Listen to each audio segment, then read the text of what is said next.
This programme is powered by Hankook Tyres, Autosportinsurance.com, Valero Race and Rally Base Layers, and Magla. Create your own digital magazine.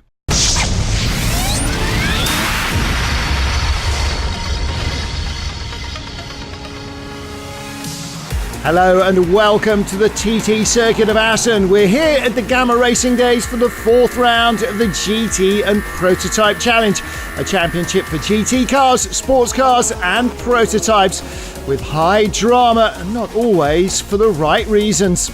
A spectacular engine blow-up for championship leaders KUBA SMIECHOWSKI and Christopher Dreisting dashed their hopes of a hat-trick of wins after claiming victory twice at Zolder last time out. Stay with us for the next half an hour to see all the highs and lows of round 4 of the GT and Prototype Challenge. Absent this weekend, the Normans of Deldish Racing as they get ready for the 24 Hours of Zolder. But Bob Herber is out in this radical SR8, and the 72-year-old Henk Tace returns with his Intrax Radical SR8, the car he shares this week with Luxembourg driver Alan Berg. And there are fresh young faces in LMP3 as well. Stefan Cox, who shares a car with her dad, Peter, another veteran of the Dutch racing scene. Championship leaders Christopher Dreisting and KUBA SMIECHOWSKI are here to defend their lead in the standings, but David Hauser, second in the points with a Ligier GSP3, has reinforcements. Brother Gary is back behind the wheel after a pre-season test at Zolder where Gary crashed, breaking a vertebra after a brake line failed. Telemetry showed a 143 km/h impact into the barriers. Fortunately, Gary happy to race again after a speedy recovery. Well, the last race I've done was actually exactly here in Assen 1 year ago for the Gamma Racing Days, but I was driving the GP2. So I've got to get used to the new car, I've got to get used to the tires and everything, but it just feels great. It's better to be inside the car, the body feels better inside the car than outside. It's the first time the brothers from Luxembourg have shared a car in a championship. They were 1 point behind coming here, but with a point for pole, they're now tied for the championship lead. Second fastest in qualifying, only 300ths away from pole position, their biggest rivals for the title. Polish driver KUBA SMIECHOWSKI will take the start. Third place, second row of the grid, the Cox Racing entry, 5/10ths from pole position, and Stefan Cox will start the 60-minute enduro before handing over to Dad Peter. Alongside them on the grid, British drivers Tim Gray and Alistair Bolton. They dropped out of qualifying after 10 laps with broken suspension pickups. Quite a lot of damage done, but they still claim the CN class pole. Bob Herber with his 405 horsepower Radical SR8 starts 5th, second in CN and in the same class. Rob KAMPHUES is back with the Wolf GBO8 run by Bascouten Racing. He's sharing that car with Leon Reinbeck and they'll start in 9th place overall. Championship leader in SR3 Wim Uris starts on the class pole. Last time out at Zolder, David Hauser lost out to KUBA SMIECHOWSKI and Christopher Dreisting, saying that Inter Europol had a better setup. But with pole position, have racing experience turned the tables here at Assen? Hauser and SMIECHOWSKI both have previous Assen experience racing GP2 cars last year in the Boss GP series. Ready for the rolling start at a 60-minute race then, one mandatory pit stop. And we are ready to go. On board in 5th place with the veteran Bob Herber, and away goes the field. David Hauser with the inside line as they rush up to the first corner. On the right, stunning start from Henk Tace. He's already gone by Stefan Cox, challenging the leaders David Hauser and KUBA SMIECHOWSKI. Drifting out very wide there, Bob Herber loses a place back to the blue car of Alistair Bolton. Right in front of us as we ride with Rob KAMPHUES. And he drifts out wide again. KAMPHUES looks like he's going through. There's your leader, David Hauser from KUBA SMIECHOWSKI and Henk Tace in 3rd. Stefan Cox in 4th. Then the blue car, Alistair Bolton. Next blue car, that is the open SR3 Radical of Wim Uris, leading the Praga R1s of Dick Van Elk and Fiona James. And the LMP3 cars starting to stretch their legs out front, but the constant pressure of Henk Tace right behind. On board with Henk Tace, the veteran was so emotional after winning here on Sunday last year. And what a start he gets. The SR8 blasting up the inside on the run down to the first corner. Gives himself a little bit of a margin forever by not challenging KUBA SMIECHOWSKI for second. Here's our lead battle. Racing experience and driver Gary Hauser watching on with interest. He'll take over from brother David later on in the race. David Hauser quickest in sector 1. KUBA SMIECHOWSKI has a better high-speed setup, it seems. He's quicker in sector 2 and 3, but it's harder to overtake there. So SMIECHOWSKI knows he needs to get it done before they get onto the Feinslang. But the racing experienced car seems to have better mechanical grip. SMIECHOWSKI just can't find a way through on the inside. Well, these lower speeds, the aero not working quite so effectively. And David Hauser staying in front of KUBA SMIECHOWSKI. Into the gate, Timmy Chicane. He's got a good run going this time. There's slower traffic in front. Can he take advantage? They go by Fiona James, who's Practical R1. And through on the inside, it could be a little bit of a tussle. SMIECHOWSKI with his nose inside. David Hauser runs out wide. And it was all Wim Uris, the blue car, that started that off. David Hauser's onboard shows as he comes up behind Wim Uris, he just can't quite take the racing line, gets in a little too deep and drifts out wide over the curbs. KUBA SMIECHOWSKI with better grip goes through into the lead. Henk Thijs in the Radical SR8 leading the CN class from similarly mounted Bob Herber. Battle for third. Rob KAMPHUES getting ahead of Alistair Bolton in Strubben, the slowest corner of Assen. Yeah, it's quite deceptive. It's tighter than you think it is. You have to go in very slowly, and it's quite hard to keep our car on boost. Got this turbocharge, so you're trying to keep the revs up, but then it's pushing the front wide. And every time that I think it was the Wolf behind me, he caught me there, and then I get him on the straights. And then I think he got me under braking when I was kind of caught up behind the Mosler. I don't know if he was dropping stuff in, but it was quite slippy behind him. But Tim's doing really well. It looks like we're P2 in class, and he's closing down the leader, so it's looking good. That's partly because Henk Thijs dropped out with battery problems, partly because Leon Reinbeck had this high-speed lose at Ruskenhoek, and that cost them 4 laps. Bob Herber taking the lead in the Radical SR8 after problems for Henk Thijs' car. Stefan Cox third in LMP3 at the mandatory pit stops. Her first race in the Cox Racing LMP3 car, which normally competes in the Le Mans Cup. So what did she think of it? In the first few laps, I managed to outbrake myself, flat spotted one of the tyres, and that made it pretty difficult to keep up the front running pace. But then again, it's another lesson learned. I still got valuable time in the car to get to know everything, so I'm not complaining. Of course, I'd rather have had no problems with the tyres in my first race in the car, but overall, reasonably satisfied. Car's in one piece, and I've gained a lot of knowledge. Heading the field, David Hauser still trying to chase down KUBA SMIECHOWSKI, but the gap continues to widen. All David and Gary Hauser can do is press on and hope for mistakes by Inter Europol, but so far the team have been pretty faultless all season. Christopher Drayspring doing his second race weekend in an LMP3 car, very competitive. Reason enough for David Hauser to be frustrated with his stint after losing the lead to his biggest championship rival. Disappointed if you start from pole and you hand over the car to the other driver in second position, then it means you've lost on one place. No, I mean it was okay. I was, I think, a little bit slower than Jakub, but my pace was still good. But with the slower cars, with the blue flags, they just don't respect them. And then afterwards, I got caught behind 2 cars fighting with each other, and they got blue flags, and I'm behind, and I just can't pass because I'm not sure if the other guy sees me or not. That's just frustrating because afterwards then on the next straight I see that Jakub has taken me 200 meters. That's frustrating, yes. Let's see, the race is not over yet, so let's see. Well, it's all but over when this happens. 3 laps from the end, the engine blows and Christopher Drayspring knows that there is no option but to pull over. A dramatic end to their race. A smoky and oily, disappointing finish for Christopher Drayspring.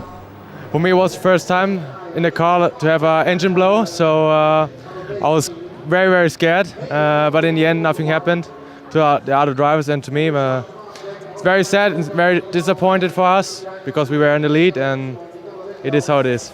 After 3 laps of full course yellow, it's victory for David Hauser and brother Gary, a special moment for him, back in the car 3 months after his big testing crash. The first laps were not that good, but then I started pushing.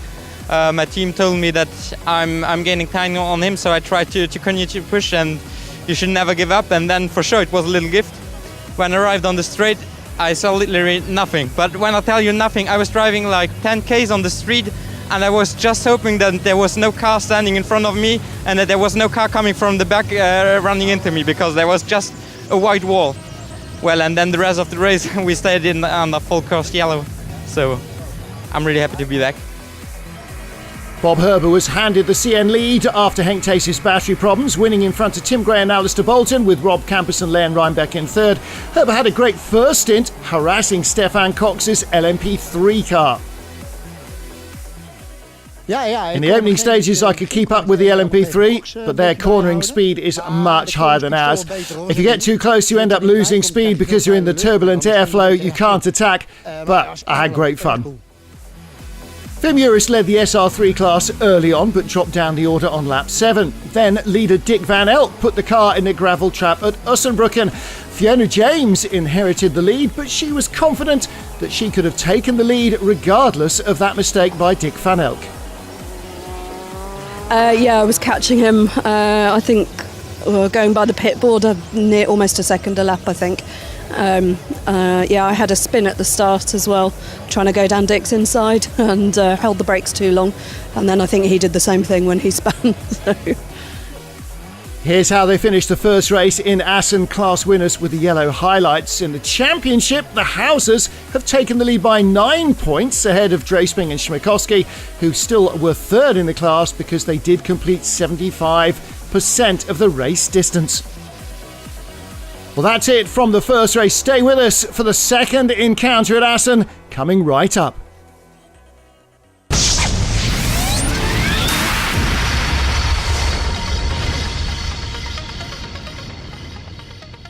This programme is powered by Hankook Tyres, Autosportinsurance.com, Valero Race and Rally Base Layers, and Magla. Create your own digital magazine.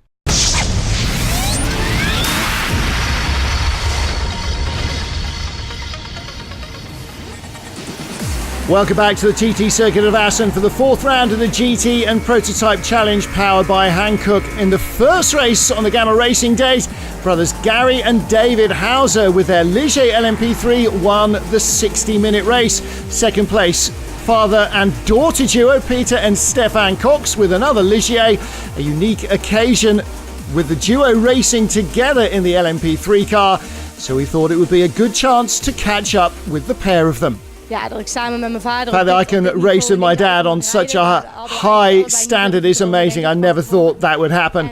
We're both delighted to do it, very proud as well. Most important thing is you have fun, enjoy yourself. Of course, we'll try and be competitive, but sharing such a car is already a dream come true, no doubt about it. Ja, luister, ik denk dat voor iedere ouder. But for every parent, it's always amazing fun to do things with your kid or with your kids. It's the best thing there is. Even if you're just out swimming, it's all the same. But I got to say, what we're doing this weekend is quite unique in my experience. Ik heb toevallig maand of 2 geleden een keer 15 rondjes gereden. Quite by chance, I got the opportunity to drive the car for 15 laps at Portimao. It was my first time in the car and at Portimao. A complete roller coaster, but my performance was above what I expected. I felt very confident. So when he asked me to drive this weekend at Assen, yeah, he didn't have to ask twice. She's a proper racer. We're not throwing her in at the deep end this weekend, but it's not an easy car. Of course, she's got to learn a lot to gain the necessary experience. It's her first race in this car, so it is a steep learning curve.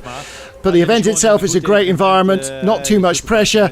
The GT and Prototype Challenge is really friendly, it's really well organised, and this weekend's a great opportunity for her to learn more about the car.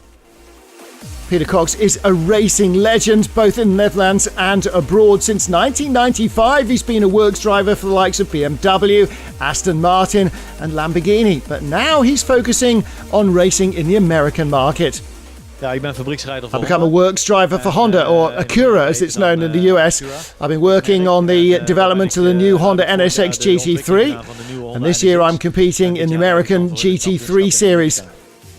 Nou ja, goed, ik ben natuurlijk ook niet meer de jongste rijder. All right, I'm not the youngest guy out there anymore. I've come to a point where I'm really grateful for every opportunity. So just to get a contract and become a works driver again, fantastic. I was already really happy to be involved in the development of the car. Now I can add another year of racing to my CV. And it's a completely different culture in the States. They all have one thing in common, and that's pure racing. It might be even better than in Europe. When you look at the racetracks they've got over there, they're old school, a bit more like Zandvoort. At the driver's briefing, they don't talk about track limits because there are none. If you go off, you're in the wall. And that makes it a great experience. I might be getting a little bit too old for travelling back and forth all the time, though. They're long flights. In the first race of the weekend, German-Polish Euro Interpol competition took the lead in the LMP3 class. But there was no doubting the reason for their retirement. The engine blew up in their Ligier, so no hat-trick of wins after their double at Zolder.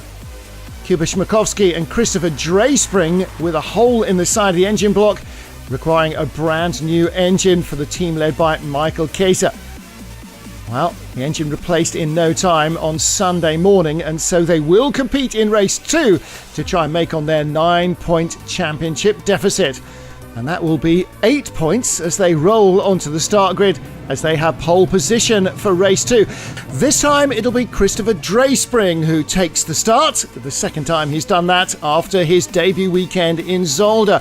Gary Hauser will start 2-2-2, handing over to brother David halfway through.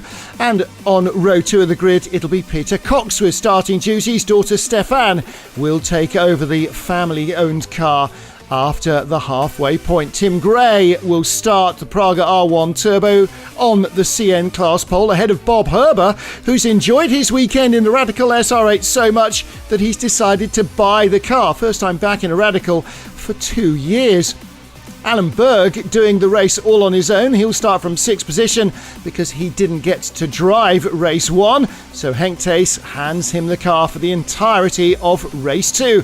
A faulty sensor denied Super GT driver Dan Meyer a chance to go in race 1, but a brand new one shipped in from AMG means he is all set for race 2. Final class pole sitter Wim Juris, 9th on the grid in the pale blue Open Radical SR3. Dutch Army Chinook getting in some late practice laps as they head round on the final formation before race 2 here at the Gamma Race Days. Round 4 of the GTM Prototype Challenge. And on pole position, Christopher Drayspring controls the field ahead of Gary Hauser, Peter Cox and Tim Gray. On board with Tim Gray in the Praga R1 Turbo, needs to keep the boost up at the start or he's going to be swamped by the Radical SR8s behind. Peter Cox moving up to second ahead of Gary Hauser as Christopher Drayspring takes the lead of the race. Tim Gray in 4th place, and there is Gary Hauser right in front of him.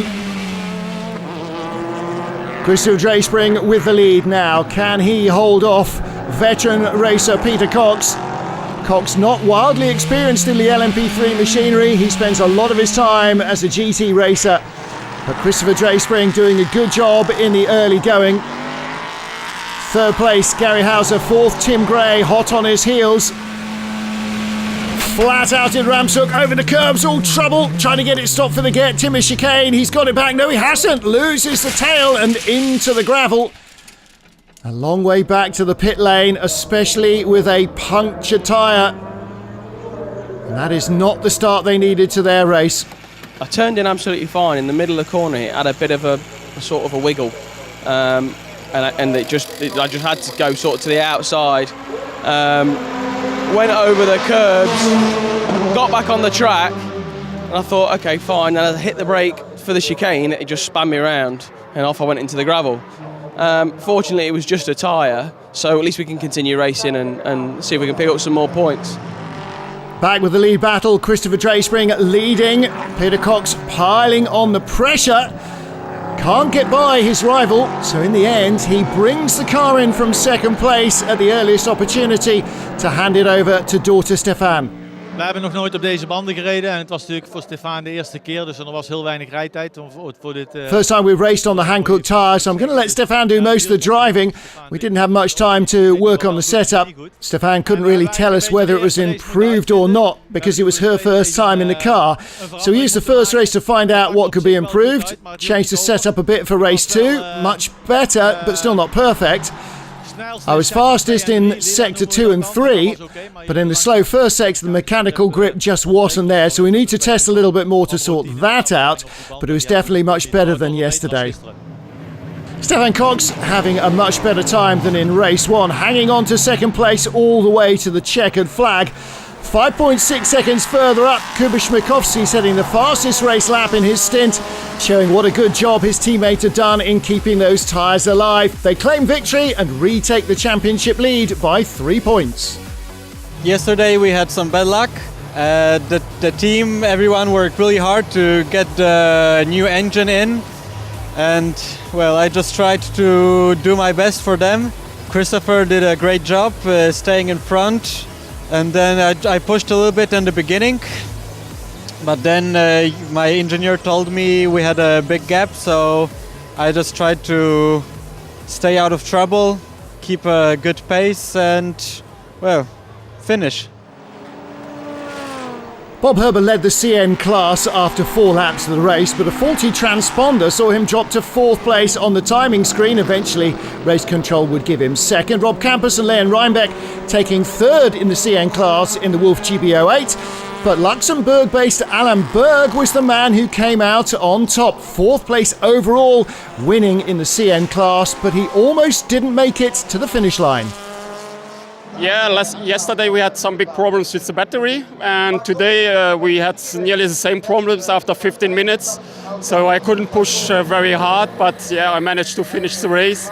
In the last corner it did cut off, but I realized to switch it on again, and yeah, I finished perfect. First day I'm here in Assen, first day I'm driving that car, immediately podium, so I'm very happy.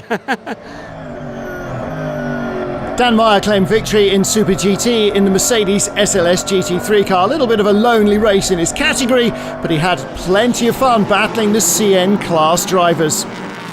Ja, dat was even een leuk stukje. Alleen die jongens gaan op de bocht zoveel harder als ik. Great fun, says Dan Meyer. I'm a little bit outpaced on cornering speed, but on the straights I can easily catch up. I had no trouble catching them up on power.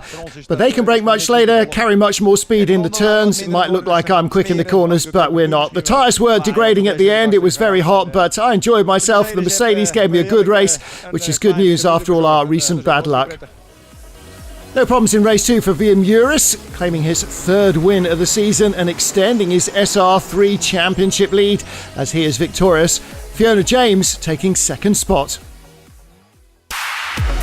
Next time out for the GT and Prototype Challenge will be at Spa-Francorchamps at the end of September, and you can see all the action here. Join us then. Bye for now.